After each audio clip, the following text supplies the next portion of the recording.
নমস্কার দাদাভাই দিদিভাই, আশা করি আপনারাও ভালো আছেন, আমিও ভালো আছি। আজকে বকুল কিচেনে হবে ইলিশ মাছ। পরশুদিনকে ইলিশ মাছ আমি ভিডিও ছেড়েছি। দিনের বেলা হয়েছে ইলিশ মাছ, পরশুদিন রাতে হয়েছে খাসি। আমি দুটো ভিডিওই ছেড়েছি। কালকেও খাসি হয়েছে, সেই ভিডিওটা আমি ছেড়েছি। আজকে আবার ইলিশ মাছ। এই ইলিশ মাছ আজকে আমি বেগুন দিয়ে হালকা পাতলা ঝোল করব। আজকে আর ভাপা করব না। আপনারা আমার দয়া করে ভিডিওটা একটু দেখতে থাকুন। আমার তেলটা গরম হয়ে গেছে, এখন আমি মাছটাকে ভেজে নেব। মাছটাকে একটু আমি হালকা পাতলা করেই ভাজবো, যেহেতু ইলিশ মাছ।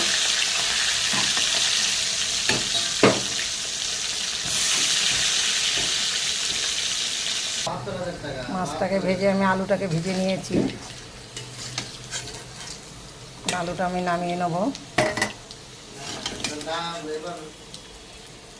টাকা পয়সা তুমি যদি লাগে পুরোটা আমি আজকেই দিয়ে দেবো, তাতে সমস্যা নেই, কিন্তু দামটা ঠিক করে করো। কেন বলো তো, এখন আমি একটা তেলের পর একটা শুকনো লঙ্কা দিয়েছি, এরপর দিয়ে দেবো আমি কালো জিরা। এখন এরপরে দিয়ে দেবো আমি বেগুনগুলো।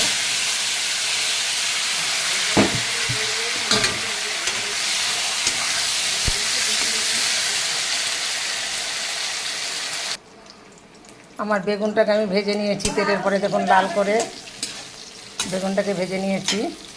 এখন বেগুনটাকে আমি নামিয়ে নেব। বেগুনটাকে আমি পরে দেবো, কারণ একদম গলে যাবে না হলে।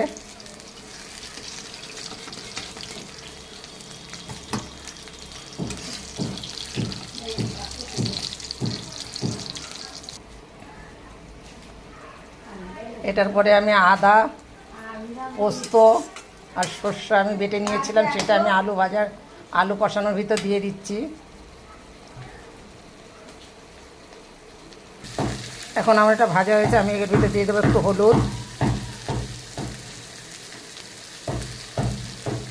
দিয়ে আমি এখন এর ভিতর জল দিয়ে দেবো।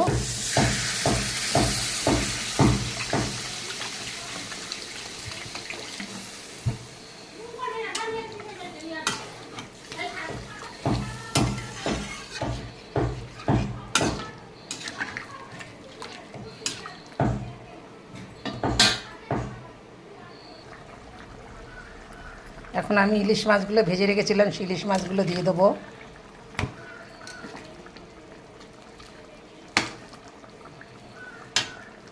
তার ভিতরে যে আমি বেগুনটা ভেজে রেখেছিলাম, এই যে বেগুনটা দিয়ে দেবো। আমি বেগুন দিয়ে আলু দিয়ে আমি ইলিশ মাছের ঝোল করেছি হালকা পাতলা করে। সামান্য একটু সর্ষে, সামান্য একটু পোস্ত বাটা দিয়েছি।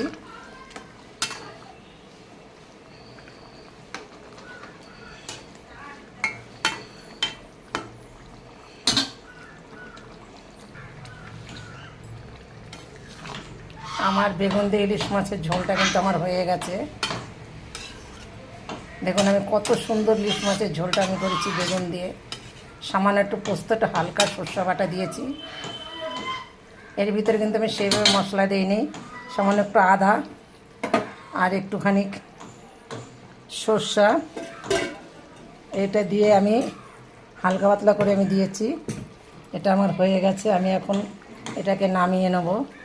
এর ভিতরে এখন নামার সময় 2-4টে আমি কাঁচা লঙ্কা দিয়ে দিলাম এর ভিতরে।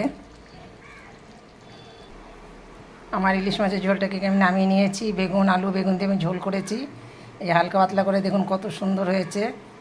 মানুষ কিন্তু ইলিশ মাছ বা এমনি মাছ ছাড়া বা ইলিশ মাছ ছাড়া মানুষ কিন্তু বেঁচে থাকতে পারবে, কিন্তু ভাত ছাড়া কেউ বাঁচতে পারবে না। যতই বাঙালি হোক না কেন, যতই ইলিশ মাছের হোক না কেন, মানুষের ভাত ছাড়া কেউ বাঁচতে পারে না।